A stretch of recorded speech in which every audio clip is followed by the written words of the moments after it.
Hello and welcome to the first edition of this Spare Time podcast. In this podcast, we're going to be looking at everything to do with 10-pin bowling.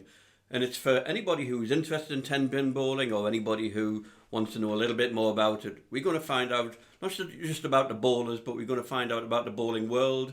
We're going to find out about the people involved with the bowling, the bowlers themselves. You see the bowlers on the lanes, but you don't really know much about them. You don't find a lot out about them by watching them bowl.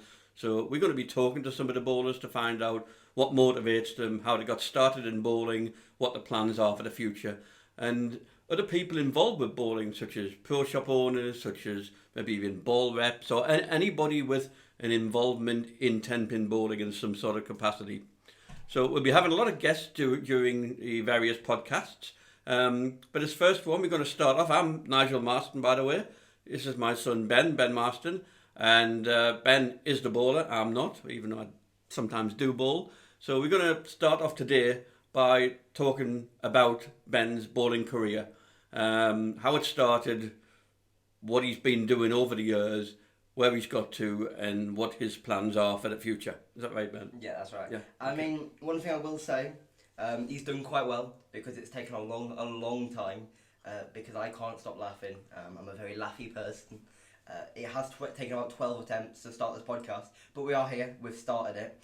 Although I will say, he has done a very good job. The only thing I would like to add is just because you bowl 60 still makes you a bowler, okay? So just remember that. That's what I tell myself when I bowl 102. Just because you bowl 60? That's what you bowl. No, I bowl more than 60. 65. Yeah, no, a bit more than that. Yes, I have gone down over the years, you're right. But You admitted. I've only been bowling for 35 years. 36 years, actually. I've only been bowling, I think, 8 years this year? Yeah, it's 8 years. It seems like 80, but yes, it's 8 years. Yeah. That's how many bowling tournaments I've had to sit and watch. So yeah, you've been bowling 8 years. How did you start? So, I mean, it was odd because I think I was, 7? Something like that. I don't think I was very old. And 8 plus 8, 16, so you're 16 now, so you must have been 8. 7 or 8. Maths is not your strong point. Well, this is why I bowl, right? Because I can't do maths. I did pass my GCSEs. Don't know how, but I did. But no, I did. I got a 5 in my GCSEs, I'll have you know. But anyway, so I started. I got a call from one of my mum's friends, and that they were saying, oh well, my son's going to do this bowling thing. And I thought, oh, it's just bowling, whatever. Didn't really think much of it, and I thought, okay, I'll go. And then obviously it turned out to be Sunderland YBC, which is where I still am now to this day. I went there, I bowled. I think I bowled probably about what he bowls now. I think I bowled about 74, I remember, my first ever weeks. That's a lie, I probably bowled about 44, but we'll pretend it was 74 so I look like I started a bit better. But no, so I did that. Unfortunately, the friend that I went with, he thought I'm not very good at this, and he left, and I think he did about 3 weeks. Sadly, he did leave, and he never came back. However, I stuck in, and well, from there, I've robbed my mum and dad's pockets and their bank accounts, their time as well, and I now have what you could maybe call a career in bowling. So yeah, that's how I started. So it's fair comment that when you started bowling, you had no idea that I used to bowl either, did you? I didn't actually. I mean, a lot of bowlers that start off in bowling, it'll be a bowling family, and to the outside world, to me, like if you looked at me, you'd assume, oh well, his dad bowled and his mum used to bowl a little bit, so that'll be why they bowl, But that was never the case. I think I remember when I first found out you bowled, I was in year 5 and I was on the way to school and we were talking about it, and I think you were starting to bowl again or something, and you mentioned that you bowled, and I had zero clue that you bowled, but he went, oh yeah, my high score is 235, and I remember it's 235 because he bugs me every time I get it wrong. And I think for years he'd be like, oh, I'm a better bowler than you, my high score's are up here and yours is down here. And he laughed at me for years about this and was sort of, toying me on. And I'm like, I've got to beat him. I have to do whatever I can to make sure that I beat this guy one day. And I remember one day I bowled a competition and I bowled a 234 and I was 1 off his high score. And I think for about 6 months, it was me getting toyed day after day of just, oh, well, my high score's 235. and yours is only 234, so I'm the better bowler.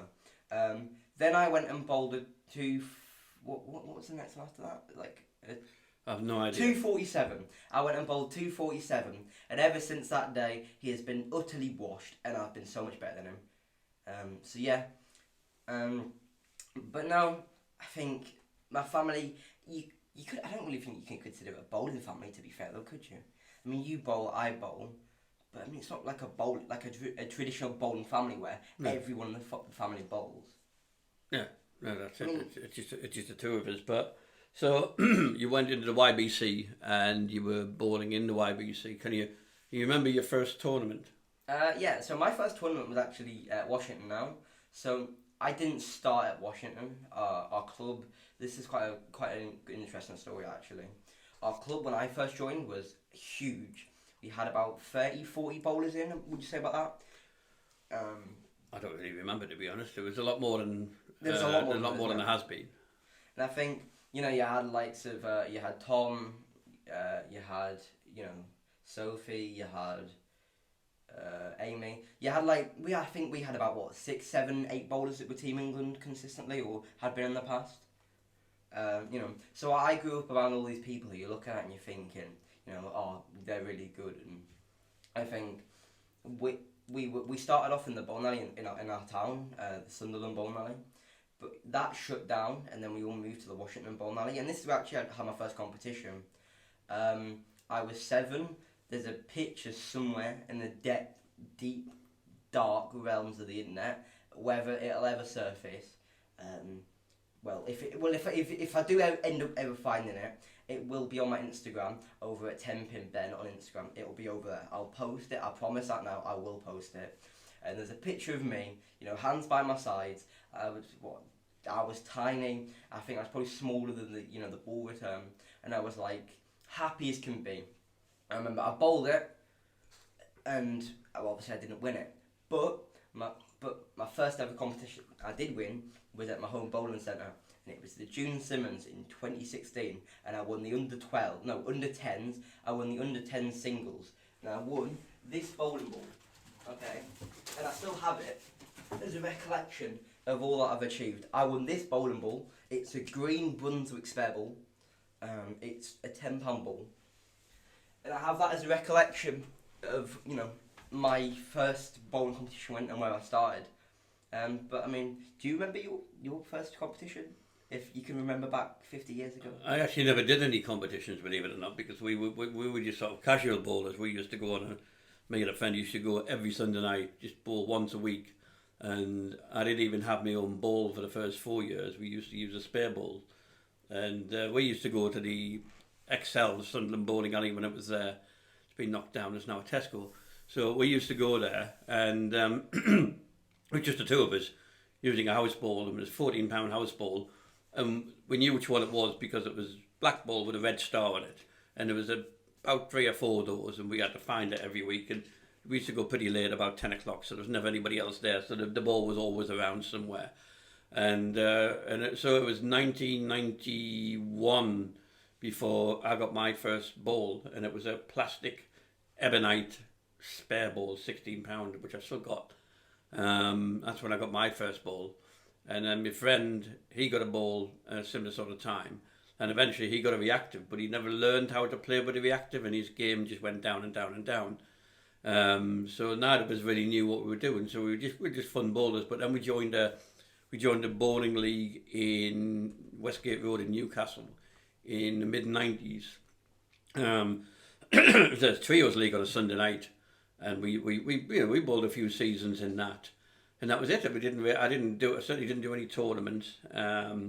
Just did that one league a few times, and then we just played again for fun, and sort of stopped and started again when you took up bowling. I think leagues are one of those things that probably make bowling what it is, to be honest with you, because obviously you've got your high level tournament bowlers, but you've got your people who've just started, and you've got the middle ground, which is leagues where you'll see.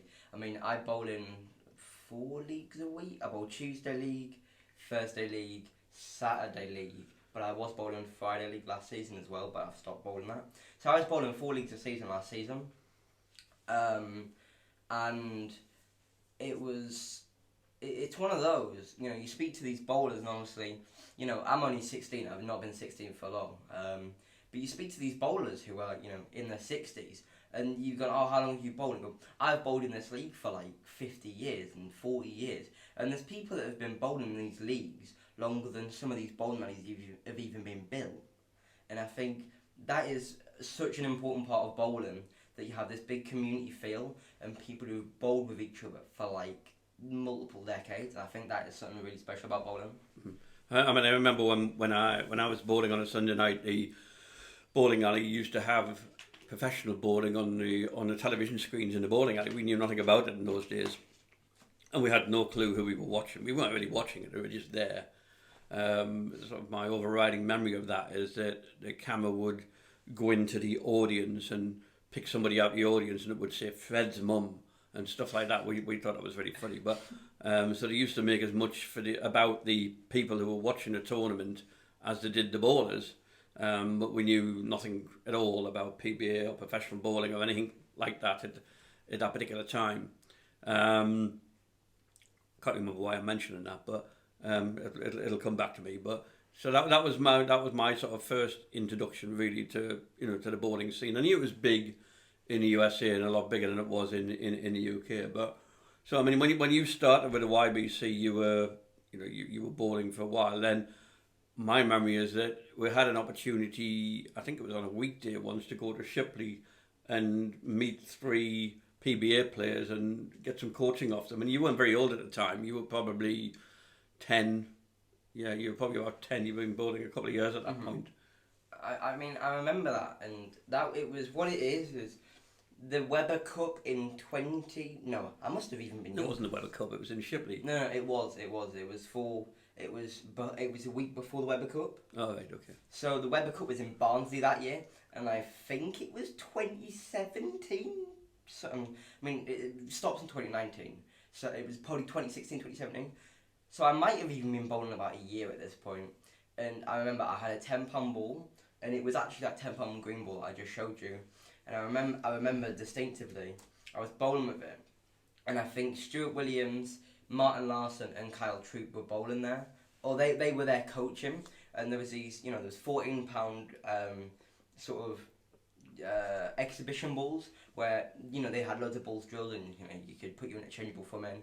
And I remember looking at them and going, oh, I can't use any of them. So I was just with my equipment, and you'd move like lanes every so often.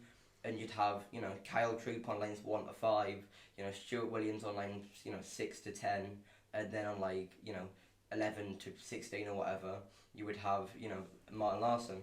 And I remember I bowled it, and I had this £10 ball, and I would absolutely waft this £10 ball down the lane. And I remember Stuart Williams looked at me and was just like, you need a heavier ball. So because of that, I moved to £12 balls. But I remember as well, because you remember this quite distinctively as well, there was a Pro AM happening at night, and I think Stuart Williams had bowled about a 190 or something along those lines, and I think some other guy bowled about a 220, 230, and I think I remember I went up to Stuart Williams and went, Stuart, how does it feel to have lost to an amateur? And he went, this is how it feels. And he picks me up and he tips me upside by the legs and starts shaking me. And this is the greatest memory that I can remember from before I was 10. That was, I don't know. It was just... Yeah, I didn't get a photograph of you being hung upside down by your ankles with Stuart Williams. I wish I got a photograph of that. I wish you did as well. That would have been... You wouldn't be able to do it now, though. I mean, yeah, that's true. I mean, talking of, though, how times change. Next week, oh my God, next week, I'm bowling with Martin Larsson, or against Martin Larsson. Mm-hmm. We'll come back to that. We'll come back to what you're doing next week. But we'll move forward in a chronological order. So that was your first experience, really, of PBA bowlers, and we also did. I think it was the year before. Did we go to? Was it the year before we went to the Weber Cup in Manchester? Yeah, we went. I don't know if that was the second. We went to Weber Cup twice. Now I remember, I still have the pin somewhere in my house, and I've got this pin, and it was in Manchester in the Trafford Centre. It's in your trophy cabinet. It's in my trophy cabinet, yeah. Excuse me. And there's, I got given a pin from the club, and the club went, oh, take this and sign this. and I have all the signatures. I've got like Jesper's signature on there. I've got Parker Bourne's signature on there. I've got Carl Trout's on there. Chris Barnes as well. There's a few signatures that I have on there. I'd have to go back. I don't really remember who played like that. Like what's that? Nearly 6 years ago. So yes, at least that. Yeah, it's about 6. Seems longer ago than that. But there's another picture somewhere of me, sitting there with his pin, looking happy as anything. And I think the Weber Cup was something in England, and unfortunately it's been discontinued now, as far as I'm aware. But the Weber Cup in England was something that was great. It brought the American bowling atmosphere to England. And I do remember one thing. There was two men who always used to sit opposite me, who sat opposite me both times that we were there. You have like one stand the lane and the other stand over here. And, they'd have like the big sort of curly wigs on. They'd have the face painted in England, and they'd have like, the England flag. And, that the atmosphere and just the passion was America and all the things to do with America and the PBA, but it was brought to England. And the fact that it doesn't exist anymore is so devastating, because that was the type of event that was just like, I feel like if we had something like that continued and was more mainstream, into like, it happened every year, or it happened, multiple times a year in different parts of the country, then I think people would take bowling a lot more seriously in England, and you'd have a lot more bowlers going, oh, well, I want to bowl in front of this crowd, So, just going back to the coaching event at Shipley, there was, Stuart Williams pointed out that your ball was way too light because you were bowling it far too fast. So that sort of his advice resulted in you increasing it to a 12-pound ball, which made a difference, didn't it? It did, yeah. And I think it's one of these things where I went up to a 12-pound ball, and I finally moved up to reactive once I got to 12 pound. And I remember I had a green strike ball, which I can't really remember what it did. Don't think it did much. And I had a little red one as well that got handed down, and I also had a tropical breeze. And that's what I had to start off with. And I think I ended up building that arsenal up to about 5. And Andy, my pro shop guy, he still takes the mick at me to this day. And I think I won a competition, and I'd won 2 14-pound bowling balls.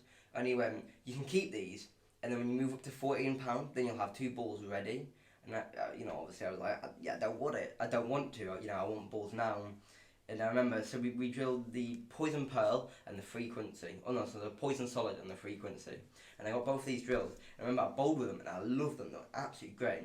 But then less than a year later, I moved up to 14 pound, and now that's the weight I'm on.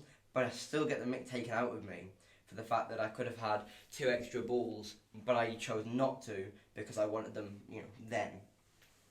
Yeah. Obviously you've moved through a lot of balls over the years, and when we go to tournaments now, you're taking a total of 7 balls, where you start off from sort of 1 and you've graduated up to to 7. And my car's not really big enough now to get everything in. When you look at that though, I think a lot of bowlers have an obsession, and it is almost an obsession, and it's weird, because you have balls, you get your balls and they have what you do, but it's so impressive and so it's difficult to comprehend to me that all these balls do different things. And I think in my house, I counted up recently, I think I have 24 bowling balls. I don't know, there's a lot. I'm not even sure half of them are mine. I don't know where they've come from. I think some of them are club bowling balls, but I have a lot. We have this room, obviously you can't see, but there's like 8 bowling balls on the floor in this room, and there's 2 shelves full in my garage of just bowling balls. So, and there's also 2 upstairs. I think I've got a turmoil and a poison solid that are in my trophy cabinets. So yeah, bowling balls are like, you almost sort of collect them, and I don't know, I feel like I've been quite sentimental with my bowling balls, that I've never wanted to give them away or never wanted to sell them. I kind of like the memories, because you look at a bowling ball and you pick it up and it just sort of sparks that memory of, oh well, I won this with this ball, or I did this, and it's kind of like, it feels sentimental to me, and I don't really want to get rid of them, you know. Mm-hmm. So then my memory of it after that is that you were doing various tournaments, and eventually, at some point, you got to the Masters in Nottingham, didn't you? And I don't know how old you were at that point, but you'll have been about 12. yeah, 11, 12, something like that. That was in the Nottingham bowling alley in the centre of the city of Nottingham. What happened with that one? So, I remember this, and it really did bug me for years. I think there was the format of it was the top six or top six or top eight qualified for the Masters, and I was under 12 division. When you say qualify, what do you have to do to qualify? So the B2B tour, or NAYBC as it was known back then, you bowl all your events on your calendar, and you've got to do a minimum of 5 to qualify, and they take points or they figure out how many points you've earned from each competition depending on your average, and it's too technical for me to understand. It's basically to take your best five events. Yeah, 5 competition events. Yeah. But they use the point system to tie up, and I just bowl and see what the points are at the end, because I still don't understand how it works, to be honest with you. And I remember we bowled it, and I think you had to bowl 3 games, and then the top 6 or top 4. I'm not 100% sure on the format, because this was going back years. But I remember we got to the point where it was low game drops off, and you'd have 4 people bowling on one lane when it got to or 6 people bowling on one lane. You'd have 3 on each side, and you'd bowl a game. Lowest person drops off until you had 4 left. And we had, I remember this. We had one kid who bowled a 171, and not to knock the kid. I don't think he bowls anymore, because I can't remember seeing him for a good 5-6 years. But he bowled a 171, and I remember saying to you, that's good, because he knocked out a kid who I argue was one of the people that you looked at and thought, don't want to play him, you know what I mean? And I think I ended up getting to the semi-finals, and I have no idea who I played in the semi-finals, but I ended up beating him. That's all I remember. But the thing that sticks in my mind, and it stuck with me for years, was I ended up playing Sam Cummins in the finals, and I remember I bowled horrifically, and he bowled horrifically. Both bowled really bad. We were both sort of, I think the pressure got to us, and I think I bowled a 141, he bowled a 145, and he beat me. And I remember I walked off the lane and I started crying, didn't I? Well, you were upset. Yeah. I think you were upset at that point. Because, I knew in myself intrinsically that I could have beaten this kid, and that, he bowled bad and I'd bowled bad, and both of us had bowled way better, like, earlier on in the day. We had, like, up to 170s, and both of us were, like, he was obviously happy that he won, and I was, like, I was really annoyed with myself that I'd chucked it away at the final hurdle. I mean, and that sort of relates back to, that stuck with me until Masters last year, which I don't know if you want to go on to now, or we can wait. Well, we'll come to that in a few minutes, but so, I mean, you finished second in that Masters, didn't you? Yeah. In your first attempt at Masters, you finished second, so it wasn't a bad result, and that was an accumulation of lots of events right throughout the year, all over the country, qualified for Masters and finished second. So at the age you were, I don't know, 12 or whatever it was, 11, 12. It seems so long ago now to me, I can't remember. But at the age you were, that was a pretty good achievement, really. Yeah, I mean, it was obviously good that I pulled up to the Masters, and I'd never been anything like this, and I don't really think I understood the weight of it, but I knew that there was a lot riding on it. And I remember what happens is you get there, and obviously you had all these bowlers, with people, their parents and everyone, and people that were knocked out, were still sticking about. And I remember looking back at the back of the lane, it got really crowded, because you had all these people, and I think all the bowlers, like, on competition should have one pair with, like, under 19s, and it'd be like next pair over would be missing, then you'd have the next pair over would be like under 16s, then under 12s. And I remember, there's 6 lanes being used in total, but because they were all like this, and these are the only lanes that get used. Usually in a bowling competition, you'll have 20 or 30 lanes being used, and the people will be spread out over the entire bowling alley. Where I remember here, everyone was sort of congregated into this area and sort of curved round on the lanes. And it was, you could really tell the pressure. And I think for me to lose, it bugged me for years. But then you went on from that, and gradually over a period of time, you started to win more tournaments and get lots more podium places. And you can see that by looking at your website. If you look at you look by the history of your tournament progress, you can see you were gradually getting to the stage of winning more and more. And eventually, we decided to do your first international tournament, which was the Junior Irish Open in Dublin, and that was 11.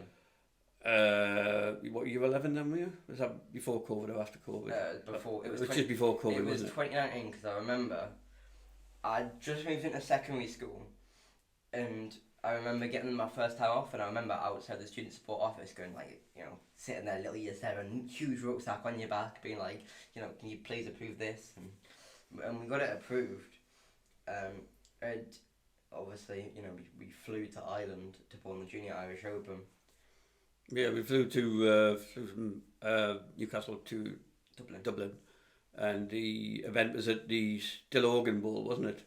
Yeah. Which is no longer there now. It's a set of apartments, but it was different because for me, there was people from all over Europe, lots of Scandinavian bowlers, Sweden, Iceland. There was people from the Netherlands, Germany, and Belgium, and we'd never experienced this before. We'd only ever been to tournaments that were purely UK bowlers and not from anywhere else. So it was, there was a lot of people. It was busy, and can you remember how you did on that one? I remember this, and this to me, I remember because this guy, Sean Kennedy, is it? Yeah. And so Sean Kennedy, by the way, I'd just like to put out there, he is the best dressed tournament director you will ever meet in your life. This guy's choice of suits is something different. He is so well dressed, it's unreal. I mean, just props to him. Not only does he run great tournaments, but he has good suits. Mm-hmm. You got to admit Very that. smart. He's very smart. But I remember I bowled the Friday morning squad, and I bowled the Friday night squad, and I bowled the Saturday morning squad. And I don't think I think I did better on the Friday night than I did on the Saturday morning. And this is kind of what we've understood, that the later I bowl, I normally do better because I'm actually awake. Because I hate mornings. If you couldn't already tell. And I remember it got to about 11 o'clock at night, and we'd come back into the bowling alley after having food, and they were pinning the results up on the board, and you had to be top 16 to qualify. I can't remember if it was top 16 but yeah, you had to make, obviously there was a cut to make, you had to make the cut. So you had the cut, and I remember I looked at it, and I can't remember exactly the specifics, but I remember I qualified 16th, so I made the cut I was like the cut, and I can't remember how I beat the kid, but I got ahead of someone, and I don't remember what it was that I got him on, but I don't even think it was pinfall. I think it was like low game or something. I beat him on. Yeah, it's so long ago I don't remember, but I remember that you were over the moon because you'd first international tournament and you'd actually made the cut. It was so close. I mean, for me it was so close. It was unreal. And I'd made the cut. And I remember going on Sunday morning, and I dogged it and finished last, and then went home. But yeah, I mean, it was your first international tournament, and the standard there was high. It was high standard. But then, COVID hit, 2019, COVID hit, and it was another couple of years before we were able to go back. But we went back to, I think we went back to Stillorgan for a second time, didn't we? Did you? Yeah, we went back there for a second time. And the second time you made the cut again. And then I did a bit better. Yeah. But still dropped out.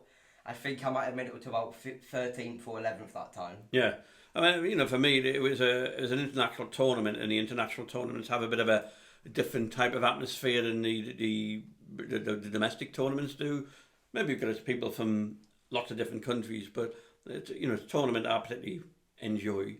There was always a bit of a challenge when we were flying there. We're flying with bowling balls as to how we would do it because you've got your luggage allowance, and how on earth are you going to get bowling balls into your luggage allowance, and all of the logistics of that. And I think we took 3 the first year, but we've gradually started to improve on how we do that. But so that was the Junior Irish Open, and you've done 4 times now. About 4 times. 3. 3. Three. It seems more than that. But here's the thing: if you ever want to test somebody's mental capacity, and you ever want to see how intelligent someone is, get them to pack your luggage when they're trying to include bowling balls and trying to stay within a luggage allowance. It's the most hectic thing you've ever seen. Also, here's some advice: if you're ever travelling away to a competition and it's your first time, don't do what we did. Ireland and European, you might get away with it, but if you're going to America, don't basically saran wrap your bowling bag, because there's no point. Yeah, well, it can happen anywhere. But what we did, because the bowling bag has the shoe bag on top, we felt like that might have got tangled in a carousel and got ripped off. So we decided to wrap the whole thing in plastic. It was actually pallet wrap we wrapped it in. But we've been all right in Europe. But when we come to a second when we're in the States, what we didn't get told.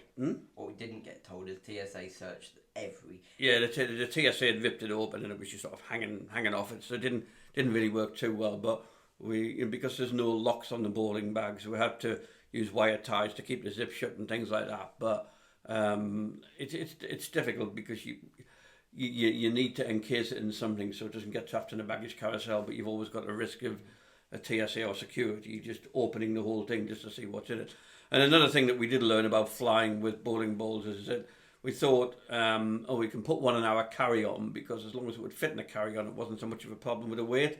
But some airlines don't allow you to take bowling balls into the cabin, American Airlines being one of them. So there's all sorts of different considerations.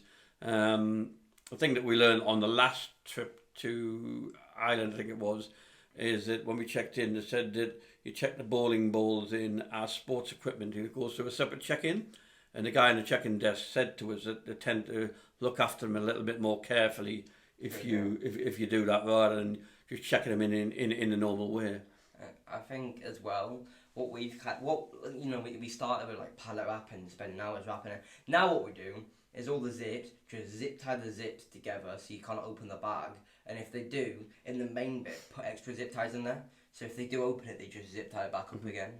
That's what we found just works, because your bags, might get a bit wear and tear, but for the sake of you pallet wrapping the entire thing and then it just getting ripped open, I think for us it was just easier just to zip tie it and just put more zip ties in there. But what we did with that, we took the shoe bag off the top and put that into our normal suitcase, so there was no chance of that becoming detached. So it wasn't so important to have the bag pallet wrapped. I don't even think that was a factor that went into it. But I don't think that was why we did it, because we put it in my carry-on, and the reason being we thought, because when we'll get on to this in a minute, but when we went to America, we had a nightmare getting back, and we ended up losing all my bowling balls for about 2 weeks.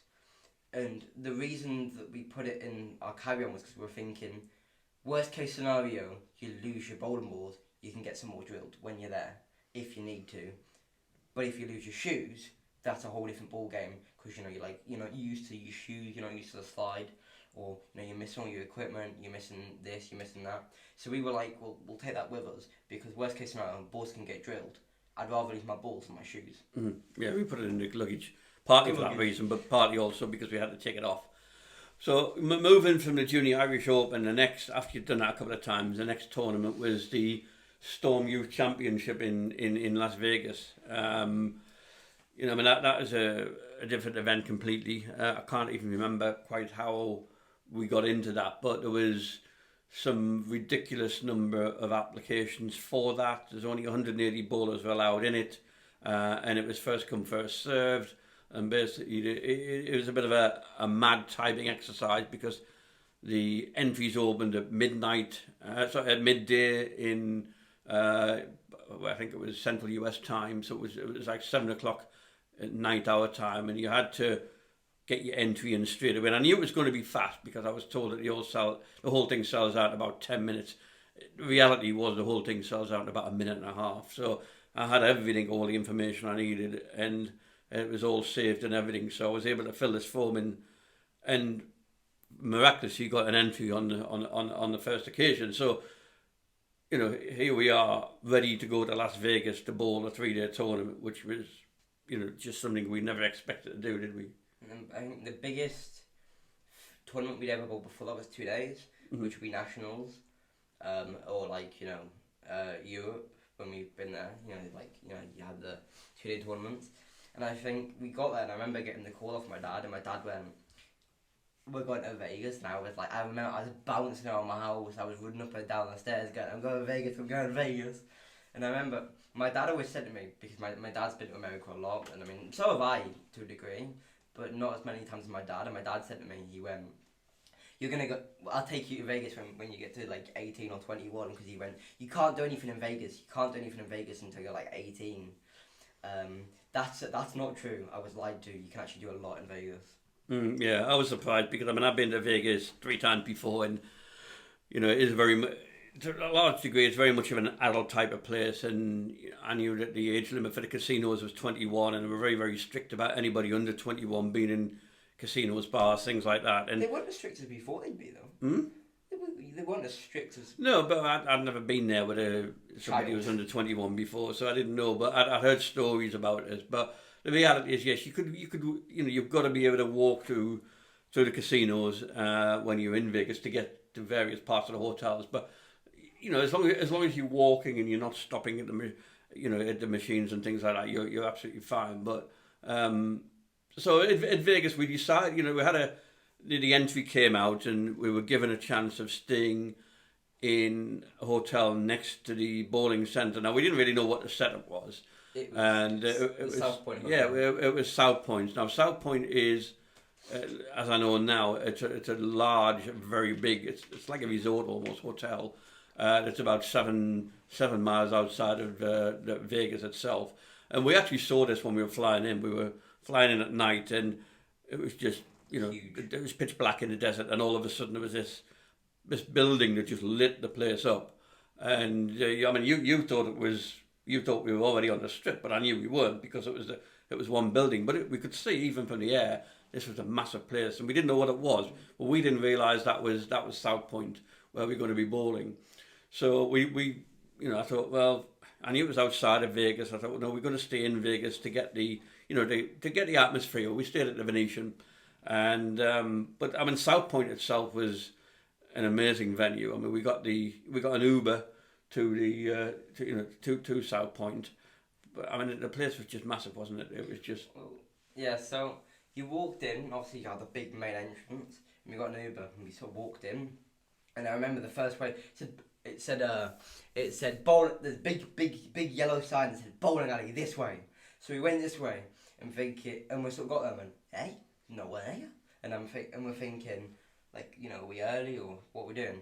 And so we asked the woman, we're here for the SYC. Do you know where we're going? And they went, oh yes, you go back out, you go down to the right, you go up 4 flights of escalators, and then you're in the tournament bowling alley. And I went, oh, half a mile walk, wasn't it? Inside this hotel. Tournament bowling alley? Like what? I remember. So we walked in, and there was 2 bowling alleys, and there was a sign-in booth. There was loads of little stalls and stuff to do with the bowling and the SYC, and there's big walls, so you didn't see the bowling alley. And I think eventually we walked around, and as you got around this wall, there was 20 foot, 30 lanes there. I think there was 26 lanes on each side. 26 lanes on each side, and you got this big centre. I remember getting there and just thinking. The grandstand was in the middle, and it was one half of the grandstand looked that way, and the other half looked the other way on each of the 26 lanes, and it was just, we'd never seen anything like it before. It was unbelievable. And in front of the lanes where had the scoreboards, it was on 3 levels. There were these massive video screens, and it was something that we'd just never seen before at the SYC. So South Point was an amazing place, and That wasn't the only bowling alley in South Point. That was a tournament bowling alley, but there was a public bowling alley in there as well, which was another 60 lanes, and that's where the pool shop was. So you can't appreciate the scale of this place without going in it. Next door to the bowling alley, there was an arena where they were doing a rodeo and a cowboy show with horses and bulls and God knows what. And this was in one hotel. So, to us, this was just another world. It just, yeah. I think to us, we were like, oh, this must be like, just a big open arena, and they must have just set up for bulls. No, this is genuinely just, there is a cowboy arena in South Point that is set up for this specifically. And I mean, it was such a long walk.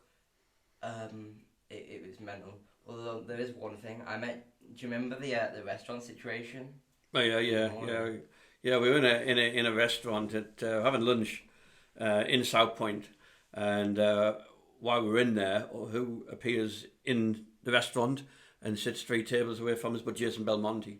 So I said to Ben, Jason Belmonte's 3 tables away. So he's desperate to get a selfie with him, but obviously we were sitting with somebody from Stone. We didn't want Callahan. we didn't want to interrupt them, and they were having lunch. So at the point when Jason Belmonte had finished lunch and he stood up to leave, Ben jumped up and asked him for a selfie. So now, if you look on in your website, you've got on Instagram. Yeah, and the Instagram, you've got the photo selfie that you had with Jason Belmonte, and later on in the day, Jason was there to Give a speech. yeah, he was doing a presentation to all the bowlers, talking about his bowling history and that sort of thing, and everybody had the opportunity to have a selfie with him, but you managed to sort of get one just before that. But coming back to the SYC, the ballpark was just mad. It was a large room. The room was as big as some British bowling alleys, and it was just bags of balls as far as the eye could see. But what are your memories about your performance at the event?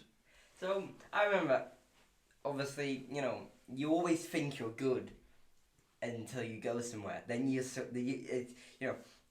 you're ever in England or wherever you're bowling, you think, do you know what? I'm pretty good at this. I'm a good bowler. I'm winning everything. Yeah, go away. Then you'll find out what it's like to be humbled, because I went to America and thought, I was winning most of the stuff in England, and I thought, you know what, it's all right. I'm having a really good season. Got this in the bag. I probably could win this. Yeah, no. I got humbled as quick as I turned up. You've seen all these people, and I remember I was on a lane with Brady McDonough, Mateo Quintero, Ernesto Reynoso, I think Josh Weems as well, Daniel Rios I was on a lane with. I think there was one more, but I don't remember who it was. But I was on a lane with these 6 bowlers, and I remember they lined us all up for the national anthem, because obviously the US is big on national anthem, which was mad to me, because I've never once been in a bowling alley and been lined up for the national anthem in England. Even in Ireland, it just didn't happen. So so we lined up, and my dad's got a video somewhere. I'll attach it if I can find it. But we had this. We were all lined up, on the lanes. Bowlers lined both lanes, and they were playing the national anthem. And obviously the grandstand, which had about 3 or 4 rows of seats. Capacity was probably 2,000. I don't think there's quite as many as that. It was at least you get quite a few people in there. And I turned around, the grandstand's full. There's people standing. There must have been at least about nearly 2,000 people just in there. I don't know. There was a lot of people. I know that it was very, very busy and very noisy.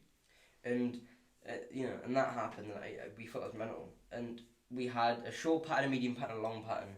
And I remember we bowled the short pattern first, and I finished 11th out of 28. Something like that, 24, 28. Yeah. I finished 11th out of 28, and I thought, you know what? I'm alright at this. And I thought, I'm going to push top 10 tomorrow. Push top 10. Got to Saturday afternoon, and we bowled the medium pattern, and my ball didn't move. I think I ended up 21st after that. And it was like, it's whatever. And then later on that day we bowled another 5 games on the long pattern. My ball didn't move, and I remember I resorted to what's different about British lanes. I think I spoke to him. I can't remember exactly what it was, but it's about the brand of the lane is different.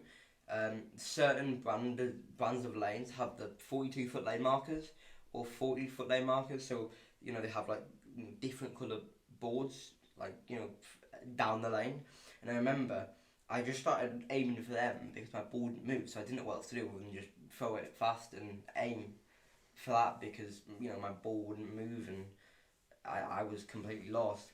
And I remember seeing Brady and Mateo and even Ernesto, who were all a year younger than me, putting in like 220s, 230s, 240s, and my average at this point was probably about 140, 150. And the fact that these kids who were younger than me were just banging in these scores, I was like, wow. And I think overall I ended up finishing about 25th out of 28. I think it's a bit higher than that. Yeah, slightly higher. It was bottom 20. Yeah. But, it was an amazing experience, and we met a lot of people over there who we have stayed in contact with since. But, we came back from Vegas, and we came back with a list of points and things that you had to work on, really, didn't we? But when we got back from Vegas, within a couple of months, your game had changed just massively. One thing we noticed as well, when we went to Vegas, I think my presence in England was sort of like people knew who I was, or some people did, but no one really, no one really spoke to you. Then we found the second I got back from Vegas, you'd have people asking you, oh, how was Vegas? How was this? How was that? And I think that just showed me the weight of, you go to Vegas, people notice it and people pick up on it. And I think, once we got back from Vegas, my scores just went flying high, and yeah, I think that was the best season I've ever had after that. Yeah, there was something that happened in Vegas that changed your game, and over the next few months, your average, went up very, very steeply, and it was probably one of the best things that we've done to go to Vegas. We didn't think we knew you wouldn't be winning there, but we didn't think it would have had that much impact on your game, and it did make a big difference. So we continued on from there, continued working through different tournaments, and then last year as you do every year, you were doing the BTBA tour, and then you reached the Masters at Airport Bowl in Heathrow. So your second attempt at the Masters, obviously in a higher division now because you were older. Yeah, so I remember one thing I got told before I went here. I remember my coach Peter said, "Well, worst case scenario, if you're doing bad, go sit outside on the doorstep and you can watch the planes coming." I remember he told me that. But no, so I remember there was me and four other people from my bowling club going, who went to Masters. And I remember we were staying in the Premier Inn in Heathrow. This Premier Room is huge, by the way. It's one of the bigger ones, yeah. It was a lovely Premier Inn, and normally we don't stay in the most glamorous places. As bowlers in England, Americans, where you're bowling SYCs, you might go to like Texas, New York. Yeah, we went to Scunthorpe, and Nottingham, and Mansfield, and yeah. Not the same as Vegas at all. Yeah, we don't go to the most glamorous places in England. And then the only similarity of Mansfield to Vegas is there's a Taco Bell there. Yes, yeah, that's true. But no, so we went there, and I remember I for the weeks leading up to it, I was like, whatever I do, I have to win, I have to win, I have to win. And I told myself this for a week straight. Whatever I do, I need to win. I can't not win here. And I still had the loss that happened, nearly 5 years ago. I still had that in my head. I was like, I lost, I can't lose again. And I remember, I had it in my mind, I had it cemented. I'm like, I'm going to win. Whatever happens, I'm going to win. And I remember we made it to the semi-finals, and I was bowling against Alex Harris. And I remember he said to me, oh yeah, I'm not planning on losing or something. So I was like, okay, I'm just gonna focus on my game and bowl. And I think I beat him the first game, and I think I'd sort of got into that flow state kind of thing. And I remember he missed a spare, he missed a 5-pin, I think it was, on the second game, and I remember him walking back and saying, "Oh, it doesn't matter, I've lost anyway." And my brain, I immediately knew, "Oh, I've won this game. This is like, I'm in the finals now." Being like, there's no way I didn't win. So I made it to the finals, and I ended up playing. I think he's called Jamie Jaden, that's what he's known as, in the finals. And he's from Shipley, so not too far away from me. And I remember the first game, I lost the first game, and I'm thinking, this, I can't be doing this again. And but I remember Curtis. It was the first of 2 games, wasn't it? Yeah, first of 2 games. And I remember Curtis was there.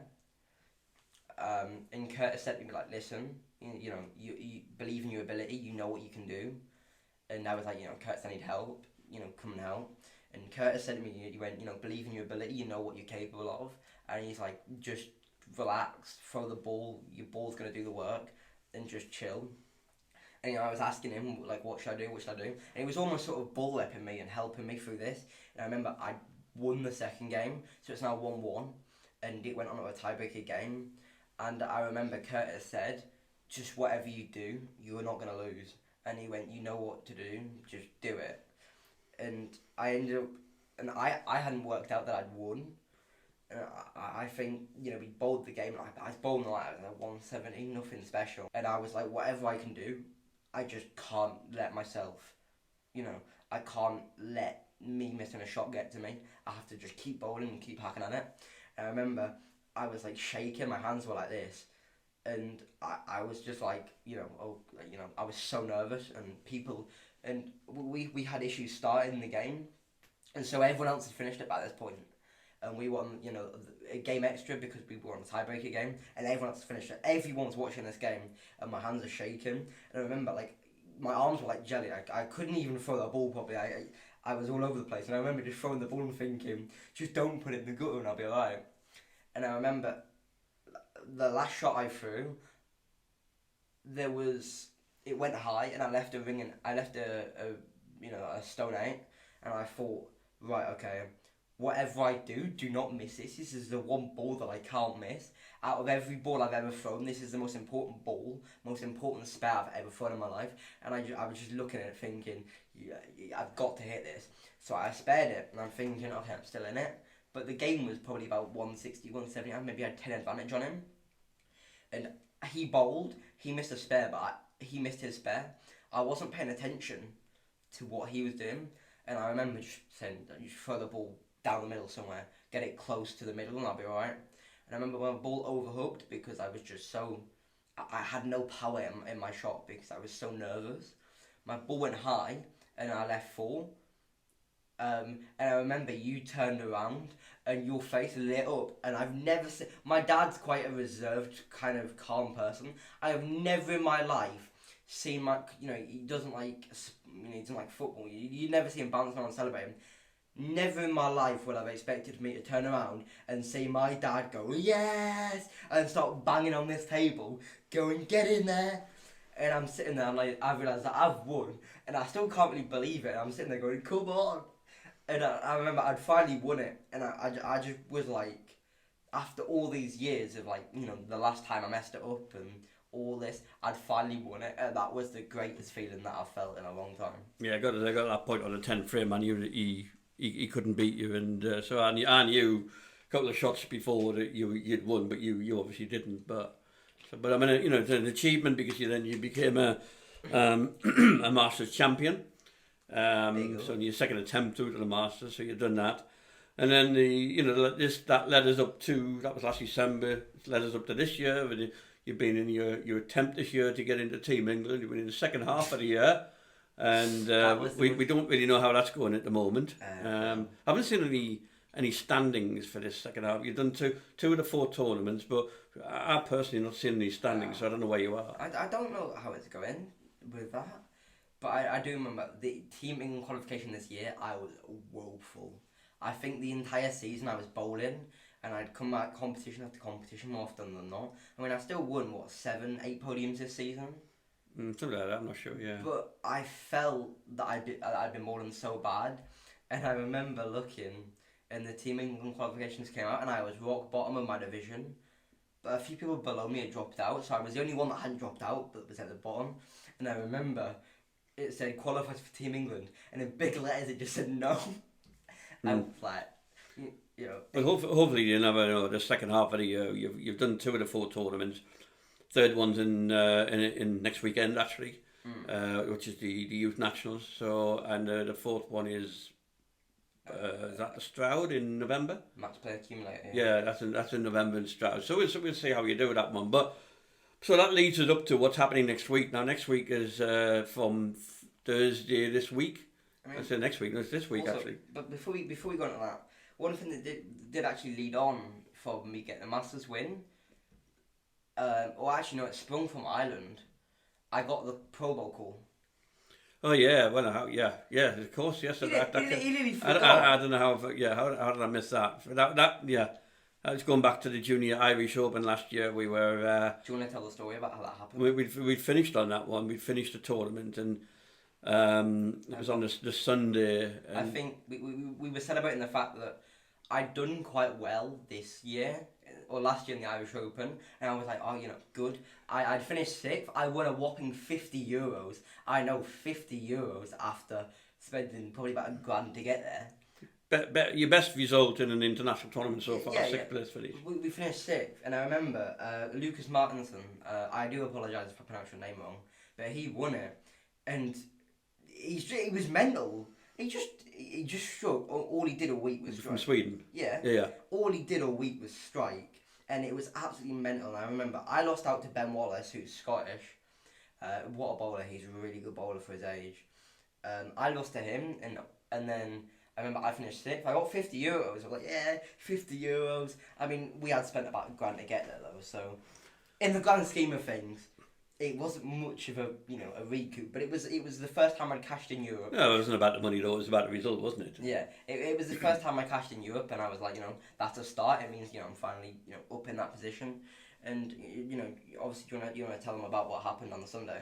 Yeah, we'd been in McDonald's to have some lunch, I think, and we were sitting in the car outside when the phone rang, and it was Andy Robson from the Strike Line Pro Shop here in Sunderland. And normally I didn't get any phone calls off Andy, and I didn't understand what he was ringing about. And he said that he'd been asked to nominate a bowler for what's the word? I can't even think of the word. Pro Bowl development team. Yeah, Pro Bowl development team. Why couldn't I think of that? He'd been asked to nominate a bowler to join the Pro Bowl development team, and Pro Bowl development team was bowlers. There was a network of bowlers across Europe. I think there was 16 of them. 16 for 8 countries. Yeah, 16 for 8 countries. So in every country there was 2 bowlers nominated. Boy and a girl. To have a Pro Bowl sort of staffer contract for a year, and he asked would I mind it if he recommended Ben, and of course I didn't. So Ben was. I don't think he intended Ben to find out about this, but Ben was sitting in the car next to me, so it was difficult not to. So Andy very kindly recommended Ben, and we had to fill some application forms in, etc. And we found a couple of months after that he got the Pro Bowl contract. I remember how that happened because it was just before. No, it was just after. Was it just before? Just after Masters. Yeah, it was after Masters. It was a week after Masters. I remember I walked back in my house and my mum went, "Oh yeah, your dad's come over to tell you some good news," and I was like, "What?" I'm like, "What's the news?" And my mum went, "What did I get in the Did I get the Pro Bowl contract? Did they pick me?" And my mum just smiled. And I remember I went ballistic. I ran down my stairs celebrating the fact that I just got this contract. Yeah. So I mean, it was first ever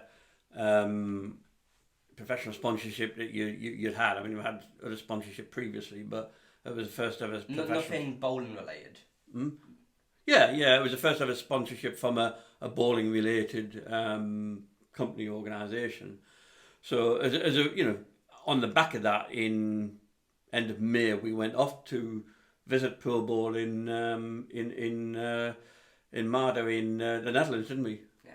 Yeah, Oh, it's hope I pronounced that right. That was mental. That place was. And I mean, it was part of a much larger. I mean, Pro Bowl is a brand, a brand of bowling. It's part of the, from my understanding, part of European bowling distribution, and that is probably the largest distributor of bowling equipment in Europe. Everything from whole lanes to, I don't know, chamois. And we were taken around the warehouse. The warehouse was massive. It was full of everything. Every bowl you could imagine, every piece of equipment you could imagine. There was whole lane setups there. There was, the pin setters that were there, and it was it was mind blowing, the size of the place. And then we spent about probably 3 hours on what they call the show lanes, which was basically 2 lanes with some fantastic lighting and all the latest equipment on these lanes. And we were kindly hosted by Raman Hilfering, who looked after us all day, and he gave you sort of about 2 or 3 hours of coaching, where we just spent it on the show lanes, made lots of videos, and we still need to finish the video about our Pro Bowl, but we haven't done that yet. Someone needs to send me the script. Yes, we need to finish. That's partly my fault. It's all this. So we need to do that. But that, it was great to go there and to see the setup and to speak to Raman and find out exactly his stories from his bowling career, and to be able to learn from somebody like that. It was a great opportunity. I mean, it was one of those. I mean, I'd hyped it up for a long time, and we were like, if I get sponsored, we've got to go there. I think we flew, and we met him out of the airport. Out of the train station. We went down and we were speaking about it. Obviously, they had their social media guy came down and take some pictures with me. We'd be doing some shooting, some pictures on the lanes for like mine and their social medias, and it felt like I was treated like I was a professional. It was that first feeling of, is this what it's like to be a professional? Is this what it's like to, be up there?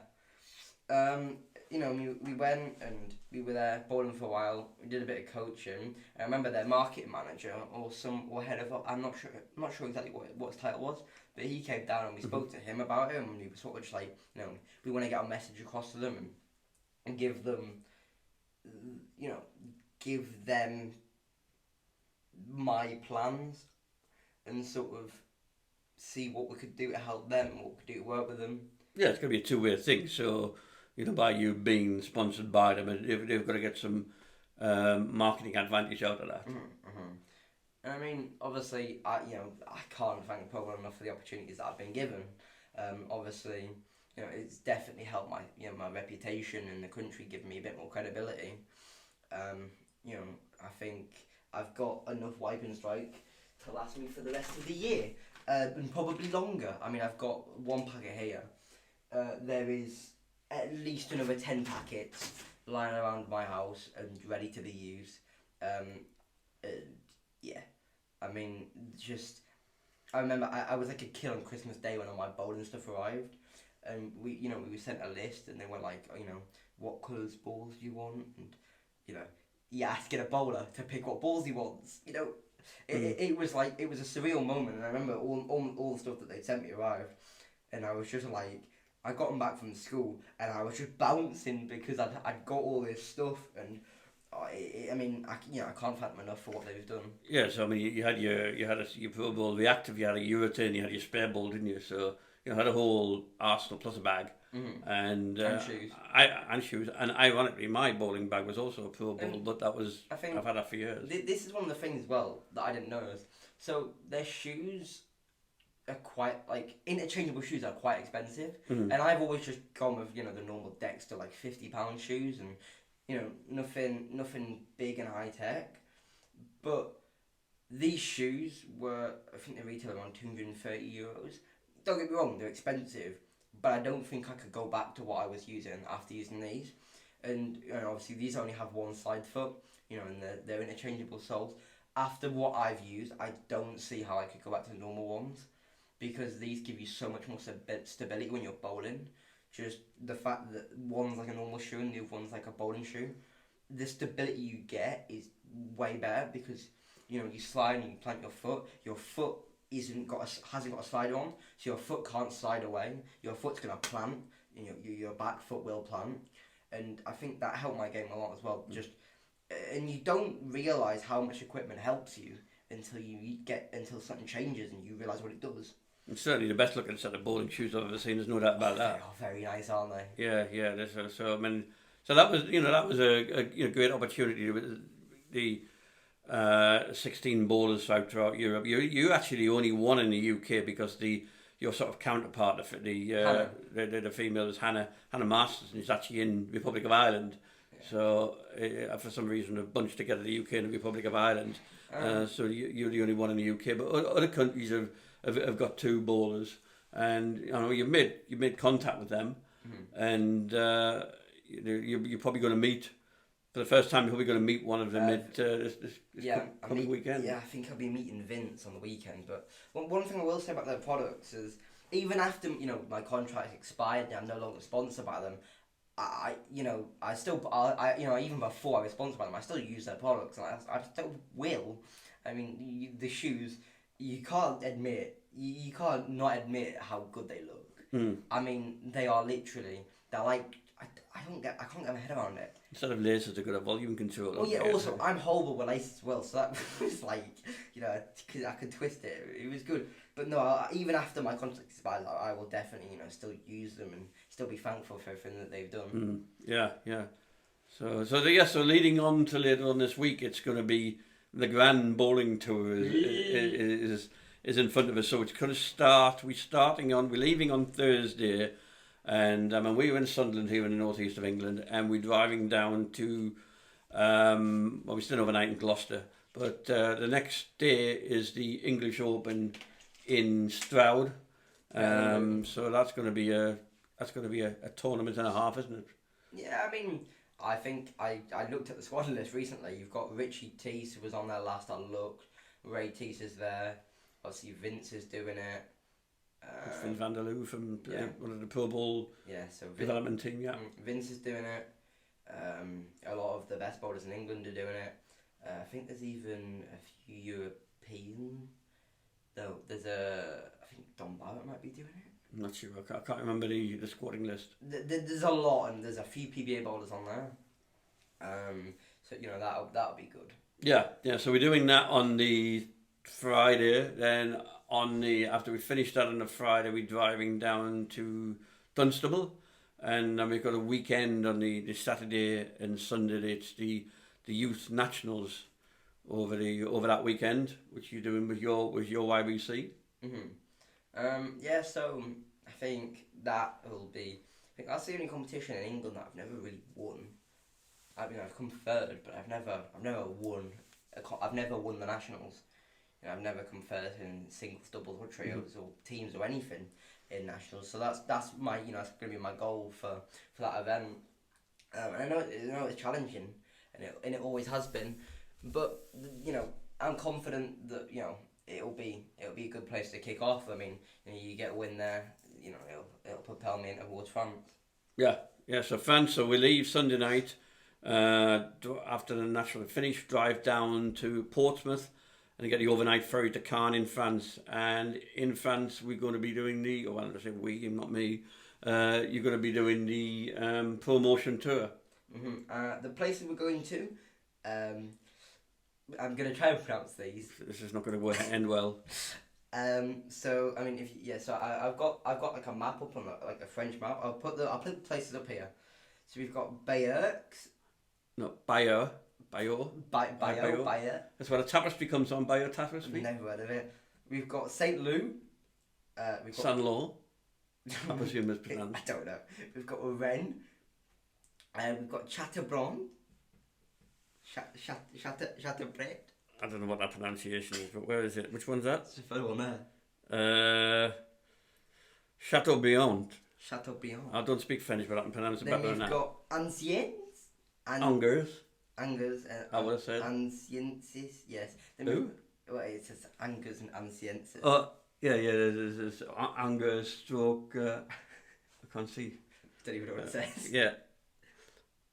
Ansensis, stroke, Yes, angers. Yes, we no doubt we're going to learn how to pronounce each places Yeah. when we're there. Then we've got Tours.